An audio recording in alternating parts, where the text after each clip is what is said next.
Today, we're going to dive into the story of a true cultural pioneer. You see, this is a man who didn't just make music, he built the entire stage for it. And in doing so, he helped shape the sound of a nation. So think about Singapore today. If you want to learn Tamil music, well, you've got options. I mean, there are dedicated schools pretty much all over the country, and there's this vibrant, thriving cultural scene to support them. It's everywhere. But let's just rewind the clock a bit.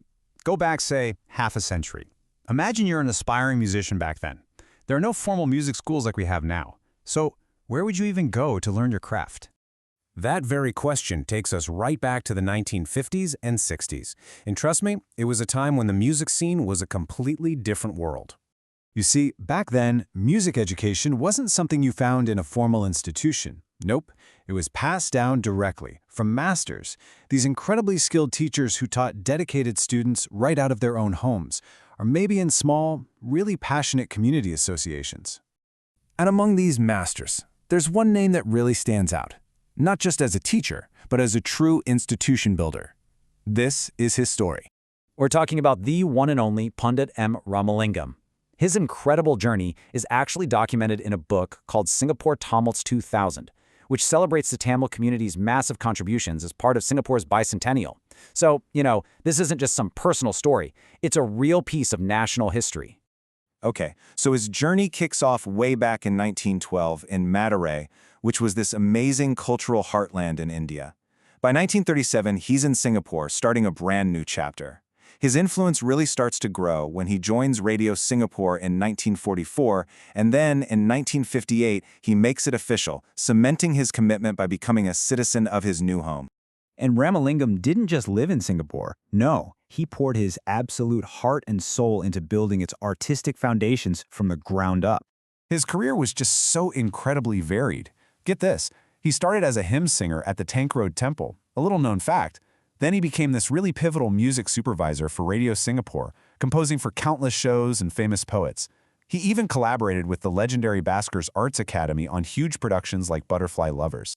But what was really special was his philosophy. He was always emphasizing to his students that you could never, ever separate the music from its meaning. For him, the beauty of a melody and the depth of the lyrics, they were two sides of the very same coin, inseparable. And he was a fighter. He actively fought against this tendency to treat Tamil songs as just tukarda, these minor kind of trivial pieces. He argued so passionately that this was a rich, profound art form with a history as deep and as important as any other. And you know what? He didn't just argue for it.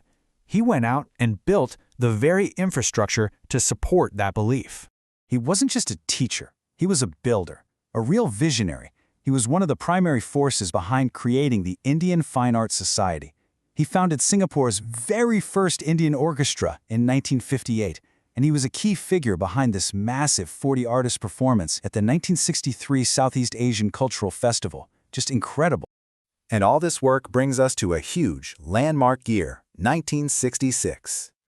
So check this out. At the celebration of Singapore's very first National Day as an independent nation, Pundit Ramalingam was awarded the Bintang Bhakti Masyarakat, the Public Service Star. I mean, what a powerful recognition of his contribution to the new country's cultural fabric. And the accolades, they just kept coming. He received the super prestigious title of Sangana Kalanidhi in 1970 and was honored by major cultural organizations all through the 80s.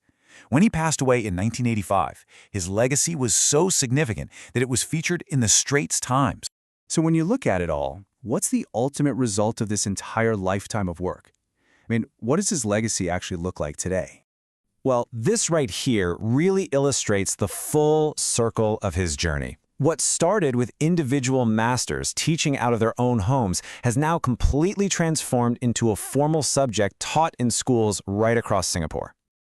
That dream, the one that Pundit Ramalingam and so many others like him worked so hard for, a world where music education is accessible and widespread, well, that dream is now the reality for thousands and thousands of young students. His life's work isn't just the story of one man anymore. Through huge projects like the Bicentennial Commemoration, it's been woven into the official heritage of Singapore. It's preserved and celebrated as a key part of the nation's story. It really leaves us with a pretty powerful question to think about, doesn't it? How many of the cultural cornerstones that we just take for granted today were put in place piece by painstaking piece by the tireless, unrelenting passion of a single individual?